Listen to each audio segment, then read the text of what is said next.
चलिए एक और बड़ी खबर से आपको रूबरू करवा देते हैं। बड़ी खबर, चिराग पासवान यानी लोजपा सांसद चिराग पासवान पटना आ रहे हैं। देर शाम 7:55 पर पटना एयरपोर्ट पहुंचेंगे चिराग पासवान।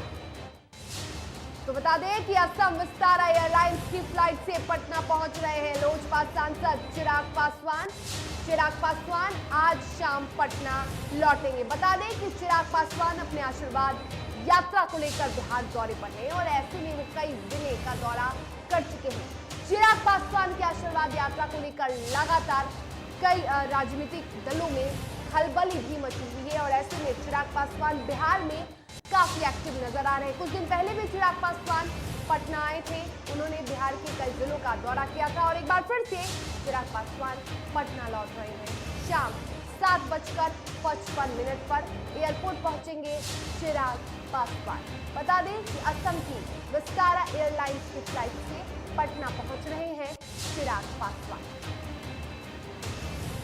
लोजपा के चिराग गुट के राष्ट्रीय अध्यक्ष चिराग पासवान आज पटना लौट रहे हैं।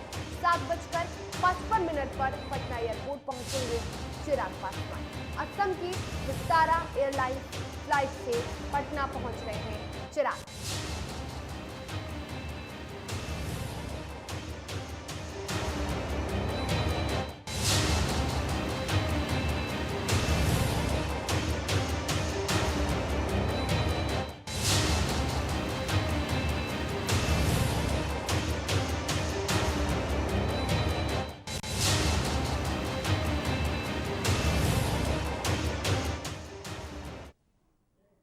चलिए इस पर अधिक जानकारी के लिए हमारे साथ हमारे संपादक राजेश कुमार फोन लाइन पे जुड़े हैं। राजेश जी, चिराग पासवान पटना लौट रहे हैं। अपने आशीर्वाद यात्रा को लेकर चिराग पासवान लगातार एक्टिव है, लेकिन एक बड़ा झटका कह सकते हैं कि चिराग पासवान को एक बार फिर से उनके चाचा ने दिया है।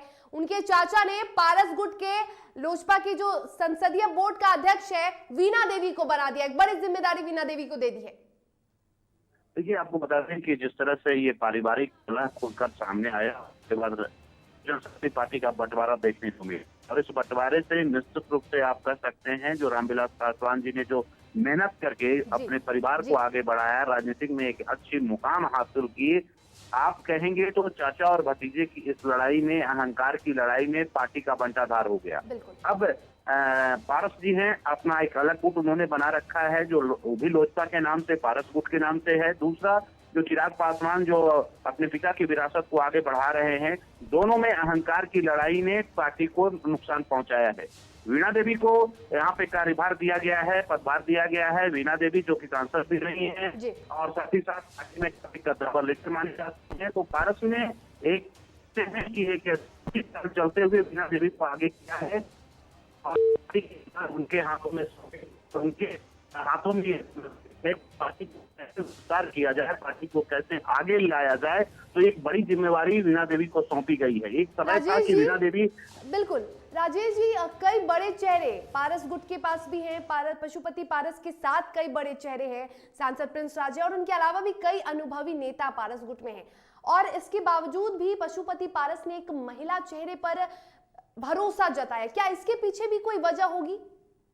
देखिए, मूल वजह ये है कि पारस जी जो कि पुराने लीडर हैं, रामविलास पासवान जी के भाई हैं और बड़ी करीब से बिहार की सियासत उन्होंने देखा है, समझा है, जाना है।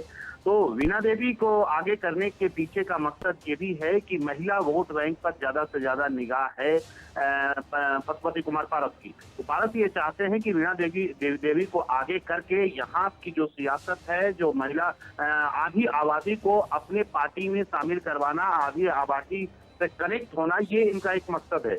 दूसरा मकसद ये भी है कि अगर राजनीतिक हमला जो उनके भतीजे चिराग पासवान लगातार पारस जी पर करते रहे हैं, तो एक महिला को आगे करके, एक महिला नेत्री को अगर आगे किया गया है, तो शायद आगे आने वाले दिनों में चिराग जितना हमलावर पारस गुट पर रहे हैं, उनके हमला की धार को कुंद करने के लिए पारस जी ने चालाकी से, होशियारी से वीणा देवी को आगे किया है।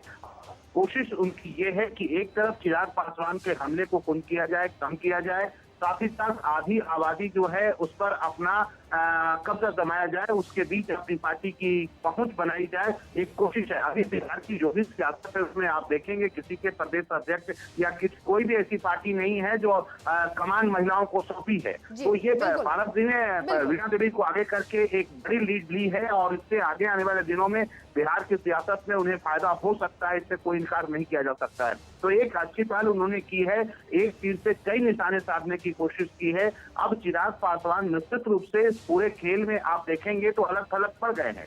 बड़ी संख्या जो सांसदों की है पारस जी के साथ है, ये सिंगल वन मैन आर्मी आप कह सकते हैं। एकमात्र ये लोकसभा में अपने पार्टी के सांसद हैं और पार्टी के कर्ताधर्ता हैं।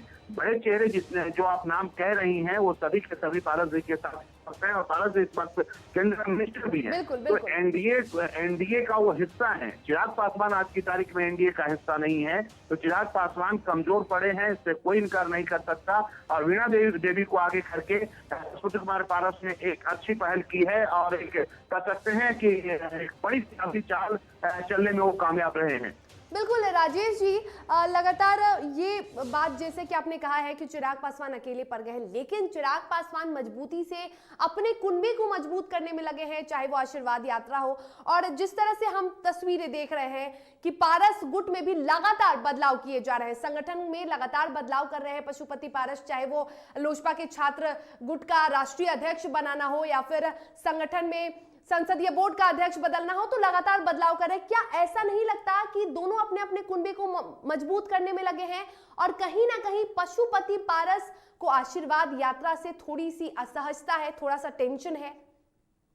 नहीं, असहजता तो है। आपने पिछले दिनों में देखा कि जब हाजीपुर पहुंचे थे तो उन्हें काले झंडे दिखाए गए, उनके ऊपर मोबिल फेंका गया और वो जब अपने क्षेत्र में जा रहे थे उस दौरान कई बार विरोध का सामना करना पड़ा है, इससे कोई इनकार नहीं कर सकता। अभी भी जो आम कार्यकर्ता हैं और जो लोजपा के जो कार्यकर्ता हैं वो चिराग पासवान के साथ हैं। और आप देखेंगे जब चिराग पासवान आशीर्वाद यात्रा के दौरान निकलते हैं तो उनके साथ स्वाभाविक एक हुजूम है कि कार्यकर्ताओं का हुजूम है, लेकिन वो कार्यकर्ता पारस जी के नजर नहीं आते हैं। इस बात को पारस जी भी अच्छी तरह से जान रहे हैं।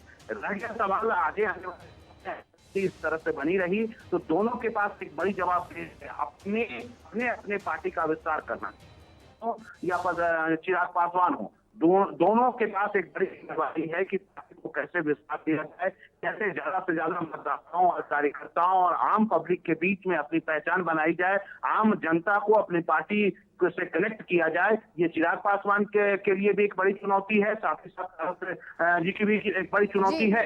दोनों के सामने एक बड़ी चुनौती है कि अगर बिहार की सियासत में अपने आप को आगे इम्प्रूव करना है, आगे बढ़ाना है, अपनी पार्टी का जनाधार बढ़ाना है, तो चाहे वो पारस हो या चिराग पासवान हो, दोनों के साथ बड़ी चुनौती है। सबसे बड़ी चुनौती आप कहेंगे तो पारस जी के साथ है, क्योंकि पारस जी के साथ कुछ सांसद तो हैं, कुछ बड़े चेहरे तो हैं, लेकिन कार्यकर्ता उनके पास नहीं है। वहीं चिराग पासवान के पास बड़े चेहरे तो नहीं है, लेकिन कार्यकर्ता उनके पास है। तो दोनों में ये एक बड़ा अंतर शर्मिला देखने को मिल रहा है।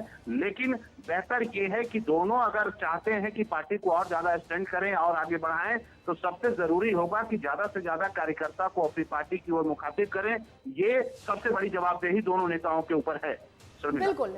बिल्कुल सबसे बड़ी जिम्मेदारी दोनों नेताओं पर है। जिस तरह से अपने संगठन को, अपने कुनबे को मजबूत करने में वो लगे हुए हैं और लगातार पशुपति पारस भी अपने पारस गुट में बदलाव करते नजर आ रहे हैं। तो एक तरफ चिराग पासवान की बात कर ले, चिराग पासवान भी लगातार अपने कुनबे को मजबूत करने में लगे हुए हैं, आशीर्वाद यात्रा कर रहे हैं, कार्यकर्ताओं से कनेक्ट हो रहे हैं। तो लगातार चिराग पासवान और पशुपति पारस अपने संगठन को, अपने कुनबे को मजबूत कर रहे हैं। और ऐसे में एक बार फिर से चिराग पासवान पटना आ रहे हैं।